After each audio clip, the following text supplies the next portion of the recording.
রাধে রাধে বন্ধুরা, আমরা অনেক সময় চুড়িদার বা ব্লাউজে এরকমই চৌকো গলায় কিন্তু চওড়া লেস বসাতে চাই, কিন্তু লেসটা ঠিকভাবে ফিনিশিংভাবে বসাতে পারি না।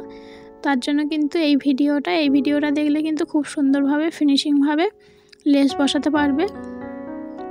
যেমনভাবে আমরা গলার শেপ অনুযায়ী পট্টিটা বসাই, পট্টিটা বসিয়ে নিয়ে লেসটা বসাবো। লেস বসানোর সময় যেখানে কোণ আসবে সেখানে কিন্তু 1 ইঞ্চি মতন ফোল্ড করে নিয়ে সেলাই করে নেবো, নিয়ে আবার সেটাকে কেটে বাদ দিয়ে নেবো। একইভাবে আবার প্রত্যেকটা কোণ অনুযায়ী ফোল্ড করে নেবো, নিয়ে কেটে বাদ দিয়ে নিয়ে এরকমই করে কিন্তু সেলাই করে নেবো। এরকমইভাবে করলে কিন্তু কোনো অসুবিধা হবে না, আর শেপটা খুব ভালোভাবে আসবে। তোমরা একবার চেষ্টা করে দেখতে পারো। আশা করি ভিডিওটা ভালো লাগবে। ভিডিওটা ভালো লাগলে যারা নতুন দেখছো তারা চ্যানেলটা সাবস্ক্রাইব করে দিও আর একটা লাইক করে দিও। দেখা হবে নতুন একটা ভিডিওতে।